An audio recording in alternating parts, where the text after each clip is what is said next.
शुरुआत में सांग्यान सेंगजी दुआन एक रेस्टोरेंट में खाना खाते दिखते हैं, जहां दुआन सेंगजी के प्लेट से मीट अलग कर रहा होता है क्योंकि सेंगजी को मीट पसंद नहीं होता है। दुआन को फिक्र करता देख लूसी खुश हो जाती है और खाना एंजॉय करती है। अगले सीन में चारों मॉल में दिखाई देते हैं। तभी सांग्यान कहता है मुझे कुछ काम है, सेंगजी तुम इसके साथ रहो। तभी सेंगजी को एक गेम दिखाई देता है जिसे वो खेलने लगती है, लेकिन वो उस गेम को जीत नहीं पाती है। तभी दुआन पीछे से आ जाता है और कहता है कि क्या मैं तुम्हारी कुछ हेल्प कर दूं? सेंगजी कुछ नहीं बोलती है। दुआन उसके लिए एक डॉल को उठाने लगता है और दुआन उसे डॉल जीत कर दे देता है, जिससे लूसी काफी खुश हो जाती है। तभी लूसी को बचपन की बात याद आ जाती है, कैसे उसने दुआन को कैंडी दी थी। लूसी दुआन से बोलती है थैंक यू मेरी हेल्प करने के लिए। क्या अगर अगली बार ऐसा हुआ तो तुम मेरी मदद करोगे, क्योंकि आप मुझे मेरे बड़े भाई से ज्यादा अच्छे से ट्रीट करते हो।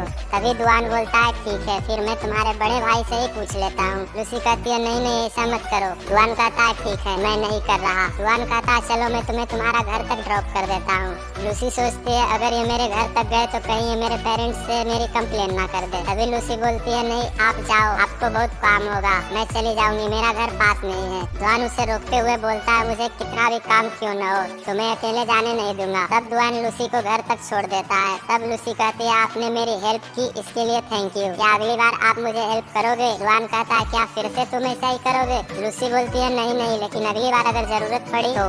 दुआन कहता है ठीक है, फिर दुआन वहाँ से चला जाता है। अगले सीन में दिखाया जाता है लूसी अपने फ्रेंड के साथ रेस्टोरेंट आई हुई थी, जहाँ पर दुआन पार्ट टाइम जॉब कर रहा होता है। उसे देखकर लूसी को थोड़ा अजीब लगता है। तभी दुआन उससे पूछता है क्या तुम अपने फ्रेंड के साथ घूमने आई हो, अच्छे से एंजॉय करो। दोनों टेबल पर बैठ जाते हैं। लूसी सोच रही होती है कि क्या ऑर्डर करना है। थोड़ी देर बाद दोनों अपने लिए एक डेजर्ट ऑर्डर करते हैं। दुआन ऑर्डर लेता है। सेंगजी दुआन से टोटल अमाउंट पूछती है और पैसे निकालने लगती है। दुआन बोलता है इसमें कुछ डॉलर कम है और ये जो तुम मुझे छुप छुप कर देखती हो ना, इसके भी चार्ज लगेंगे।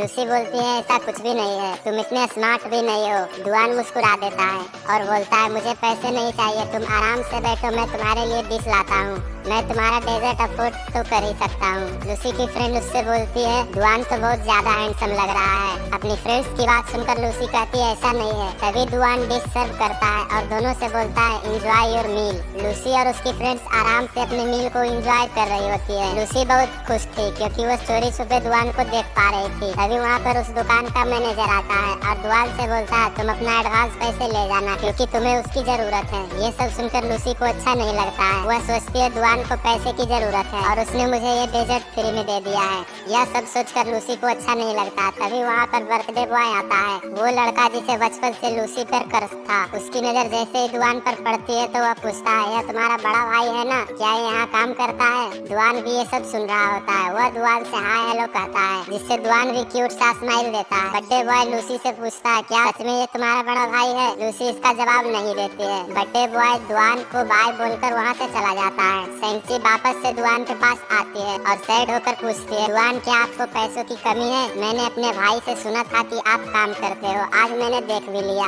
आपको काम करते देख मुझे अच्छा नहीं लगता है, क्या मैं आपकी हेल्प कर सकती हूँ? दुआन बहुत क्यूट से एक्सप्रेशन देते हुए सेंगजी के पास आता है और बोलता है मैं तुम्हारे लिए डेजर्ट अफोर्ड तो कर ही सकता हूँ, टेंशन मत लो। यह सुनकर लूसी चली जाती है। दुआन की नजर टेबल पर पड़ती है और वहाँ वह देखता है कि लूसी के पास जितने भी कैश होते हैं वो सब टेबल पर रखकर चली जाती है। लूसी की इतनी केयर करता देख दुआन को काफी अच्छा लगता है और वह उसे जाते हुए देख रहा होता है। सभी फूजन का बर्थडे सेलिब्रेशन कर रहे होते हैं और सभी उसे हैप्पी बर्थडे विश करते हैं। वहीं सेंगजी का मन बिल्कुल भी नहीं लग रहा होता है, वह बार बार दुआन के बारे में सोच रही होती है। सभी लोग फूजन को विश मांगने को बोलते हैं। उधर सेंगजी आराम से बैठ के खा रही होती है। तभी फूजन सबके सामने सेंगजी के हाथ पकड़ लेता है और इसकी ऐसी हरकत देखकर सेंगजी को अच्छा नहीं लगता है। तभी सेंगजी वहाँ से चली जाती है।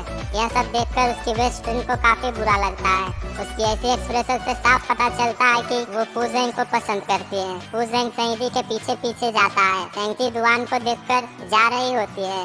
तभी फूजेंग भी वहाँ आता है और बोलता है सेंगजी रुको। सेंगजी बोलती है तुम बाहर क्या कर रहे हो, तुम अपना बर्थडे सेलिब्रेट नहीं कर रहे हो। तभी फूजेंग बोलता है मैं तुम्हारे लिए बाहर आया हूँ। उस दोनों को साथ में दुआन भी देख रहा था। फूजेंग सेंगजी को समझाता है कि वह उसे बहुत पसंद करता है, अभी से नहीं बल्कि जब से वो दोनों छोटे थे तभी से। फूजेंग बोलता है तुम मेरी बचपन से क्रश हो, मैं तुम्हें बहुत पसंद करता हूँ, लेकिन सेंगजी उसे मना कर देती है। तभी दुआन पीछे से आता है फूजेंग दुआन को देखकर गुड बाय कहते वहाँ से चला जाता है। दुआन सेंगजी से बोलता है तुम अभी हाई स्कूल में हो और इतनी जल्दी तुमने डेट करना भी स्टार्ट कर दिया। सेंगजी बोलती है नहीं, मैं डेट नहीं कर रही हूँ। वह उसे बताती है कि मैं उसे पढ़ने के लिए बोल रही थी। दुआन सेंगजी से बोलता है तुमने तो उसे रुला ही दिया था। सेंगजी बोलती है नहीं, मैंने उसे नहीं रुलाया था, मेरा उसे रुलाने का कोई इरादा नहीं था। तभी दुआन उसे प्यार से समझाता है अगर कोई प्रपोज करे तो उसे ऐसे मना नहीं करते। ऐसा बिल्कुल भी नहीं लगना चाहिए कि तुम उसे हर्ट कर रहे हो। तुम आराम से उसे मना करो, ऐसा कि जैसे तुमसे कोई हर्ट भी ना हो। सेंगजी बड़े ध्यान से दुआन की बात सुन रही थी। सेंगजी कहती है मुझे माफ कर देना,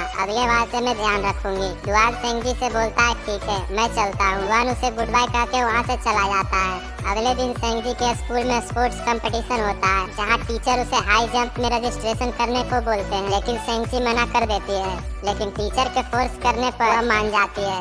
वह अपना नाम लिखवाने जाती है, जहाँ दुआन और उसका बड़ा भाई होता है। सेंगजी को देखकर बड़ा भाई कहता है तुमसे कुछ नहीं होगा, तुम जाओ, और जोर जोर से हंसने लगता है। तभी दुआन उसका नाम रजिस्टर करता है और गुड लक विश करता है। सेंगजी अपनी बारी से पहले एक्सरसाइज करती है, फिर सेंगजी की बारी आती है। सभी लोग सेंगजी को चीयर करते हैं। सेंगजी जंप के लिए दौड़ती है, लेकिन वह डर कर रुक जाती है। वह फिर से जंप के लिए तैयार होती है, लेकिन कूद नहीं पाती है और गिर जाती है। वह तीसरी बार फिर से जंप के लिए रेडी होती है, और जब तीसरी बार जंप करती है तो इस बार वह जोर से गिर जाती है, जिससे उसके घुटने में चोट लग जाती है। दुआन और उसका बड़ा भाई आता है और उसे उठाता है। फिर दुआन उसे मेडिकल रूम ले जाता है और उसके घुटने में पट्टी लगाता है। सेंगजी सिर्फ दुआन को ही देखे जा रही थी। फिर वहाँ उसका भाई आता है और उसे वहाँ से ले जाता है। तभी सेंगजी की नजर दुआन पर पड़ती है, जहाँ दुआन दूसरी लड़कियों को हेल्प कर रहा था। यह सब देखकर सेंगजी सैड हो जाती है और यही एपिसोड 3 खत्म हो जाता है। कहानी काफी इंटरेस्टिंग होती जा रही है। नेक्स्ट पार्ट जल्द ही आएगा,